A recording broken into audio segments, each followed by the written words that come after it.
Law maker कार्यक्रम में आपका स्वागत है और कार्यक्रम की इस कड़ी में मेरे साथ हैं मध्य प्रदेश के शहर इंदौर से सांसद शंकर लालवानी। इंदौर शहर देश के सबसे स्वच्छ शहरों में जाना जाता है और प्रधानमंत्री मोदी के स्वच्छ भारत अभियान का अगर हम कहें ब्रांड एम्बेसडर पूरे देश में कोई है तो वो इंदौर ही है और उस इंदौर का प्रतिनिधित्व लोकसभा में करते हैं शंकर लालवानी जी। शंकर लालवानी जी, आपका सफ़र स्थानीय निकाय से लोकसभा तक रहा है, किस तरह का ये सफ़र रहा है आपका?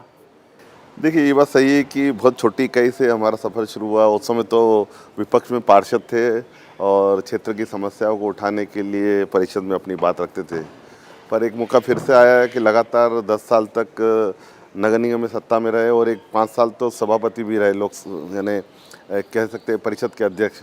और उस समय स्थानीय समस्या हों और वो एक जो नगर निगम रहता है वो स्थानीय समस्याओं को लेके एक अपना रहता है, मूलभूत जो कहते हैं हम शहर की समस्याओं, क्षेत्र की समस्याओं, उसको लेके काम होता है। लेकिन ये जो लोकसभा का जो मंदिर है, सबसे बड़ा प्रजातंत्र का मंदिर है, इसमें एक बड़ा कैनवास है।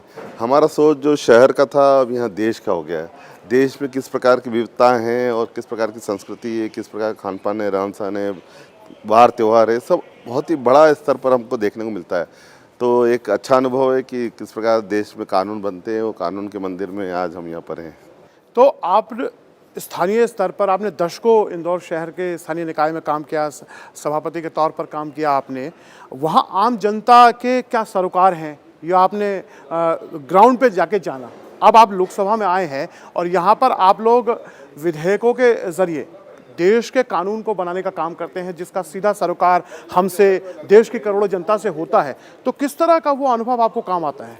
देखिए, बात सही है कि हमारी जो छोटी इकाई में जो अनुभव है उसका काम लाभ हमें यहाँ मिलता है, क्योंकि ग्राउंड लेवल पे हमने देखा कि लोगों के क्या समस्या हैं, क्या सुझाव हैं, किस प्रकार हम लोगों की बेहतर के लिए काम कर सकते हैं।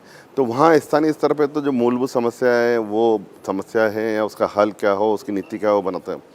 यहाँ पर बड़े कैनवास पे कानून बनाने की बात होती है तो उसमें उन बातों का ज़रूर ध्यान में रहता है, क्योंकि हम नीचे से आए हैं और नीचे ये किस प्रकार के लोगों की डिमांड है या किस प्रकार का उसका बेहतर हो सकता है, उसको लेके जब यहाँ कानून बनते हैं तो निश्चित तौर पे हम समय समय पर सुझाव देते हैं, चाहे हमारी कमेटियाँ हों, चाहे पार्लियामेंट में जब बोलने का मौका आता हो, बजट हो, अलग अलग स्तर में मंत्रियों से मिलते हैं तो ज़रूर उनकी बात यहाँ पर रखते हैं। और मुझे लगता है कि यहाँ पर यहीं से पूरे देश में जो कानून बनते हैं वो लोगों की बेहतरी के लिए बनते हैं। तो वो जो हमारा अनुभव है वो यहाँ काम आता है।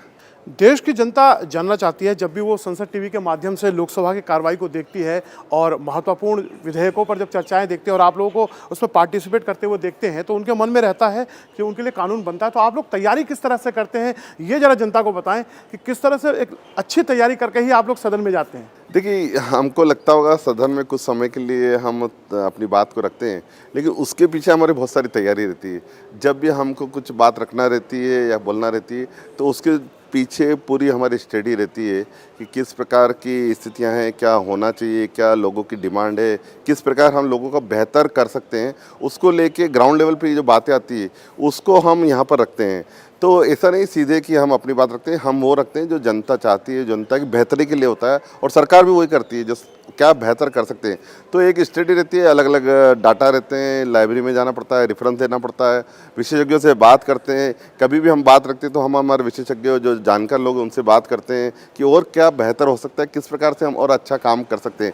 तो हो सकता है कि पार्लियामेंट में हम कुछ मिनट के लिए बोल रहे हो, लेकिन उसके पीछे कई दिनों की मेहनत रहती है। बिल्कुल। तो माननीय सांसद जी ने बताया कि जो जब भी विधेयक पे या बजटीय प्रक्रियाओं पे ये लोग सदन के अंदर बोलते हैं तो शायद वहाँ पे 15 मिनट या आधा घंटा 5 मिनट बोलते होंगे, लेकिन उसके पीछे की तैयारियाँ कई दिनों से चल रही होती हैं और तब जाके वो सार्थक चर्चा सदन के अंदर होता है और एक अच्छा कानून हमें देखने को मिलता है। सांसद महोदय, हमने देखा है संसद 70, 80, 90 दिन चलता है, लेकिन आप लोग संसदीय समितियों के मार्फत से पूरे 365 दिन काम करते हैं।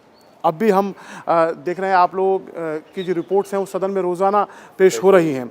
आप संसद की एक महत्वपूर्ण कमेटी के सदस्य हैं, तो किस तरह से संसदीय समिति में आप लोग काम करते हैं? देखिए, जिस कमेटी में मैं हूँ शहरी विकास मंत्रालय की, और लगातार 15 साल नगर निगम में काम करने के बाद और इंदौर डेवलपमेंट अथॉरिटी के चेयरमैन में काम करते हुए जो अनुभव आता है वो मूलभूत बातें, और जो संसदीय हमारी कमेटी रहती है उसमें जो समय समय पर जो मीटिंग रहती है उसमें हम इनपुट बराबर देते हैं, और यही इनपुट आगे जाके बजट में जो प्रावधान आते हैं, डिमांड और ग्रांट की बात करें या जो हमारी रिपोर्ट रहती है उस रिपोर्ट में हम प्रस्तुत करते हैं। तो जो ग्राउंड लेवल की रिपोर्ट है, हम फील्ड में भी जाते हैं, और यही नहीं कि फील्ड में हम अपने क्षेत्रों में जाते हैं, हम उन क्षेत्रों में भी जाते हैं जहाँ नॉर्थ ईस्ट हुआ।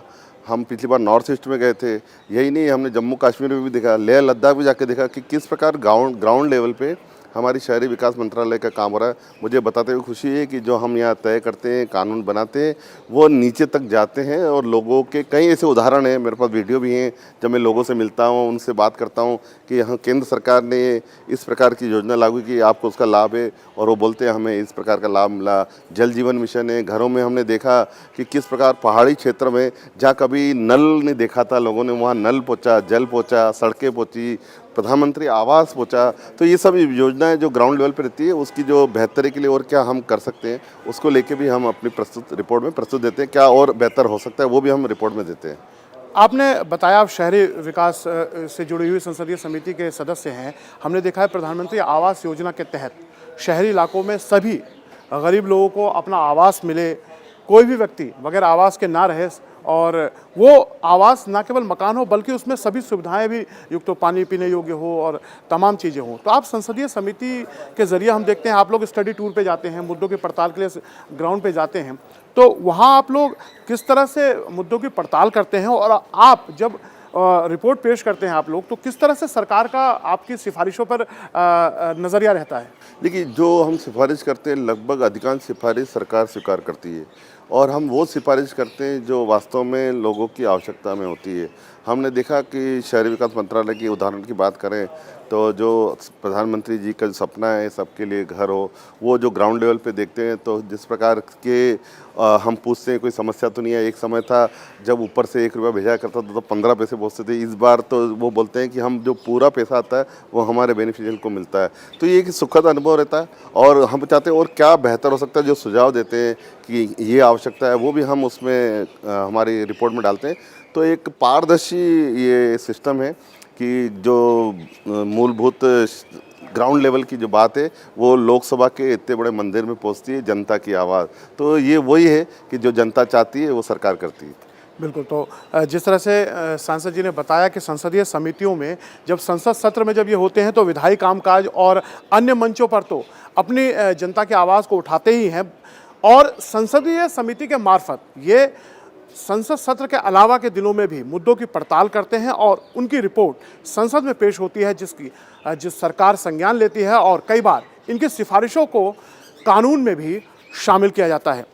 शंकर लालवानी जी, आप संस्कृति मंत्रालय की कंसल्टेटिव कमेटी में भी हैं, और इंदौर शहर अपनी कला कल्चर के लिए भी जाना जाता है। तो किस तरह से आप मंत्रालय की उस समिति में रहकर संस्कृति को बढ़ावा देने के लिए आप लोग काम कर रहे हैं? देखिए, हमारे देश की विविध संस्कृतियाँ हैं और बहुत ही वर्सेटाइल है। हम देखते हैं देश के हर कोने में अलग अलग संस्कृतियाँ हैं, लेकिन ये हमारा देश ऐसा है कि विविधता में भी एकता है, और बहुत सारी संस्कृति होने किस प्रकार हम उसको आगे बढ़ाएं। और ये जो पिछला जो वर्ष गया है, जो माननीय प्रधानमंत्री जी ने आज़ादी का अमृत महोत्सव के रूप में कहा, इस अमृत महोत्सव में संस्कृति विभाग में बहुत सारे कार्यक्रम हुए हैं। मुझे लगता है कि ये देश के इतिहास में एक स्वर्णिम अक्षरों में लिखा जाने वाला अध्याय है, जो संस्कृति विभाग के माध्यम से आज़ादी का अमृत महोत्सव मना। हमने देखा कि किस प्रकार घर घर झंडा देखा, हमने किस प्रकार आज़ादी का अमृत महोत्सव में हम उन बांकुरों को, जिनको हम कुछ ही ये इतिहास में पढ़ते थे, कुछ ही लोगों के बारे में पढ़ते थे जिन्होंने देश की आज़ादी के लिए अपनी आहुति दी, लेकिन ऐसे हजारों लोग और भी हैं जिन्होंने आहुति दी। अनसन हीरो जो माननीय प्रधानमंत्री जी ने आह्वान किया था, और उसमें हमने अपने अपने क्षेत्रों में जाके देखा। तो इसमें संस्कृति विभाग में इतना बड़ा आयाम काम हुआ है कि हम ये कह सकते हैं कि एक नई दिशा मिली है। पहले संस्कृति में ये था कि कुछ कार्यक्रम होते थे, लेकिन अब देश की विविधताओं को पूरे एक समेटा गया है, और ये आज़ादी का अमृत महोत्सव इसमें बहुत महत्वपूर्ण योगदान है। बिल्कुल। सांसद महोदय की अगर मैं उपस्थिति की बात करूं लोकसभा में, तो आपकी उपस्थिति 95% से ज़्यादा रही है। वो तब जब कोविड काल का भी हमने एक गंभीर और वैश्विक बीमारी का दौर यहाँ पर देखा था, उसके बावजूद शंकर लालवानी जी लोकसभा में कार्रवाई में हमेशा उपस्थित रहे। ये एक सराहनीय कदम रहा। शंकर जी, आप संसद के एकदम कर्मठ और सक्रिय राजनेताओं में से एक हैं, जो सदन में हमेशा मौजूद रहते हैं और अपने संसदीय क्षेत्र की जनता की आवाज़ को आप अलग अलग मंचों पे, चाहे प्रश्नकाल हो, शून्यकाल हो, 377 के तहत हो या विधायी कामकाज के तहत उठाते हैं। कितना एक सांसद के तौर पे मैं जानना चाहूँगा प्रश्नकाल और शून्यकाल महत्वपूर्ण होता है? देखिए, बहुत ही महत्वपूर्ण होता है, खास करके सांसदों के लिए। और प्रश्नकाल और शून्यकाल में हम अपने क्षेत्र की समस्याओं को लेकर या अपने क्षेत्र के सुझाव को लेकर, और यही नहीं, अगर हमको लगता है कि कोई ऐसी नीति बननी चाहिए उस नीति को लेकर हम अपनी बात रखते हैं, तो ये बहुत महत्वपूर्ण है। दोनों प्रश्नकाल हो, 377 हो, 0 आवर्स हो, ये तीनों बहुत महत्वपूर्ण है। इसमें हम अपनी बात रखते हैं और ये वो बातें हैं जो हमारे लिए और क्षेत्र के लिए और अन्य विशेषकर उन क्षेत्रों के लिए जो हमारी मांग करते हैं कि ये बेहतर हो सकता है, वो रखने का अच्छा माध्यम है। आप पहली बार लोकसभा में 17वीं लोकसभा में चुनकर आए और हम देखते हैं कि लोकसभा अध्यक्ष ओम बिरला ने 17वीं लोकसभा में जो पहली बार चुन के सांसद आए उनको बोलने के लिए ज़्यादा प्रोत्साहित किया, उनकी सक्रियता सदन के अंदर ज़्यादा रहे, इसको लेकर वो हमेशा से सदन में भी बोलते हैं और सदन के बाहर भी बोलते हैं। तो किस तरह आप लोकसभा अध्यक्ष ओम बिरला के इस प्रयास को पाते हैं? देखिए, ये बात सही है, मैं ही नहीं, हमारे जितने भी नए सांसद हैं और हम ये पुराने सांसदों से सुनते आए हैं। पुराने सांसदों ने यहाँ तक बोला कि उनके जो 4 बार के सांसद हैं, 5 बार के सांसद हैं, उन्होंने बोला हम अपने 4-5 साल के सांसद के इतिहास में हम इतना नहीं बोल पाए जितना आप नए लोग इस बार बोल रहे हैं। तो ये हम नए लोगों के लिए बहुत ही सौभाग्य की बात है कि हमको मौका मिला। और हमेशा माननीय लोकसभा अध्यक्ष जी हमको आगे बढ़ाते हैं और ये भी कहते हैं कि आप बिना देखे पढ़िए, आप तैयार होइए, क्योंकि आप देश के भविष्य के कर्ता धर्ता हैं, तो आप तैयारी करके आइए। तो एक जिस प्रकार एक पालक बच्चों को तैयार करता है, पेरेंट बच्चों को तैयार करता है, उस प्रकार नए सांसदों को माननीय अध्यक्ष जी हमेशा हर पार्टी के, राजनीति से ऊपर उठकर वो हर पार्टी के लिए ये सोचते हैं। ये बहुत ही, यही नहीं, मैं देखता हूँ कि हमारी जो महिला नई सांसद बनी है उनको भी पूरा भरपूर मौका दिया जाता है। तो हर, चाहे वो किसी भी क्षेत्र से आए हों, कुछ भी थोड़ा ही बोलें, वो कभी कभी तो ऐसा भी हुआ है कि जिनको बोलने में थोड़ा संकोच होता है उनको भी उठा के प्रोत्साहन देते, नहीं आप बोलिए, हम आपके साथ हैं। तो आखिरी सवाल के तौर पर मैं सांसद महोदय आपसे जानना चाहूँगा, देश और जनता आप लोगों को बड़ी उम्मीदों से देखती है और संसद की कार्रवाई को संसद टीवी के माध्यम से वो देखते हैं। आप लोगों का योगदान कानून बनाने में, उनके लिए नीतियाँ बनाने में काफ़ी महत्वपूर्ण होता है। आप किस तरह महत्वपूर्ण पाते हैं कि संसद के जो सत्रों के दिन हैं वो बढ़ने चाहिए? देखिए, ये बात सही है कि संसद कानून बनाने का बहुत बड़ा मंदिर है और इस मंदिर के बारे में देश और बेहतर आगे कैसे जा सकता है, तो निश्चित तौर पे अगर ज़्यादा समय मिलेगा तो और बेहतरी से हम कर सकते हैं। इसके लिए सरकार और लोकसभा अध्यक्ष जी विचार करेंगे। मेरा तो मानना है कि और समय मिलेगा तो हम और ज़्यादा बातें रख सकते हैं। बिल्कुल।